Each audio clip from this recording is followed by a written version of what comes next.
Pour cette leçon, on va regarder la loi des pressions partielles de Dalton. Qu'est-ce qui arrive lorsqu'il y a plusieurs gaz différents et que chacun des gaz a sa pression? Donc, encore là, je ferai une expérience avec les élèves. Dans une boîte, tu enfermes deux élèves, tu leur demandes de bouger comme des gaz et tu comptes le nombre de collisions sur les parois, donc la pression. Disons qu'en 30 secondes, il y aurait 20 collisions. On fait la même chose avec d'autres élèves, les élèves bleus. On met 3 élèves et ensuite on calcule la pression, le nombre de collisions, et on aurait, je ne sais pas moi, 30 collisions. Maintenant, je demande aux élèves, faites une hypothèse, si je mets les 5 élèves ensemble dans cette même boîte, quelle sera la pression? Bien ici, si on conduisait l'expérience, on verrait que ce serait 50 collisions. Et c'est un peu logique pour les gaz. Les gaz sont tellement espacés l'un de l'autre qu'il y a beaucoup d'espace, beaucoup de vide entre les particules, que même si tu superposes deux gaz différents, ils vont se promener comme si l'autre gaz n'était pas là. Donc, il va frapper les parois de la même façon. Donc, cela frappe 20 fois, cela frappe 30 fois, fait qu'en tout, il va frapper 50 fois. Donc, si on écrivait la loi des pressions partielles de Dalton, donc la pression totale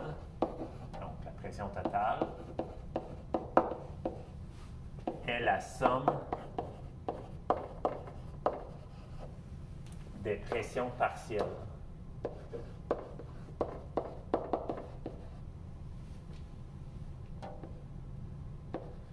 Oups, ici j'ai oublié la pression totale d'un mélange.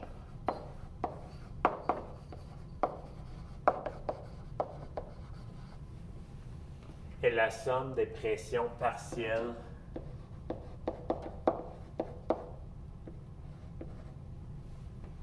des gaz qui forment ce mélange.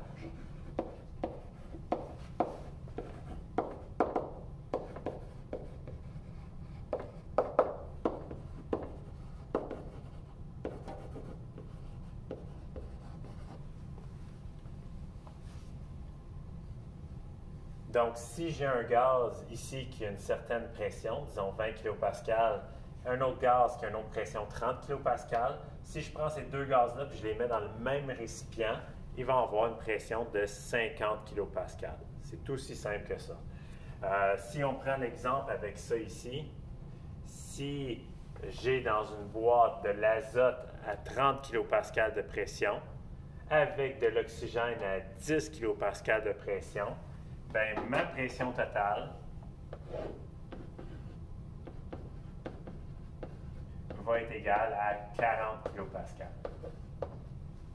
Donc, si on a à faire une formule pour la loi des pressions partielles, ça ressemblerait à quelque chose comme ça ici. Que si je cherche la pression totale, c'est la pression du premier gaz plus la pression du deuxième gaz, plus on continue comme ça, jusqu'à la pression du dernier gaz du mélange. Fait que je suis capable d'additionner une dizaine de gaz. Si je connais la pression de chacun de ces gaz-là, je vais pouvoir savoir c'est quoi la pression totale.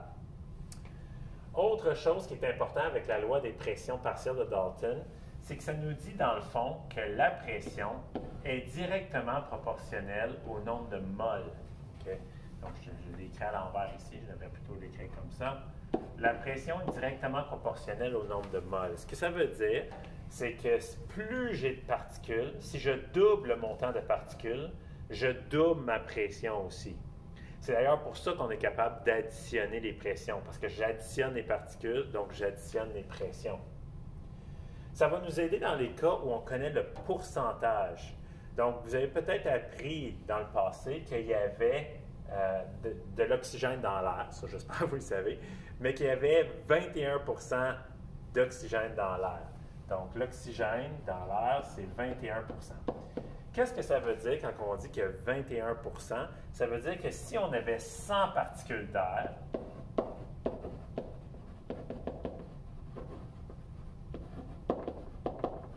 bien, parmi ces 100 particules d'air-là, il y en aurait 21 qui sont de l'oxygène. Les 79 autres seraient d'autres types de gaz. Okay. Donc, il ne faut pas oublier qu'un pourcentage, ça n'a pas rapport à la masse ou au volume, ça a rapport au nombre de particules qui constituent un gaz. Donc, si je sais qu'il y a 21 d'oxygène, un pourcentage, c'est un rapport sur 100. Donc, 21 d'oxygène. Et que je connais la pression totale, parce que la pression totale atmosphérique à 0 degré Celsius au niveau de la mer, de 100 c'est 101,3 kPa. Donc, j'ai fait exprès pour mettre ça vis-à-vis de 100 Toute l'air à 0 degré Celsius au niveau de la mer va avoir cette pression-là. On l'a déjà vu, c'est ATPM. Donc, si je cherche juste la pression partielle de l'oxygène, ça va correspondre au 21 Donc, 21 molécules sur 100 est de l'oxygène. Et c'est ça qui va me donner ma pression.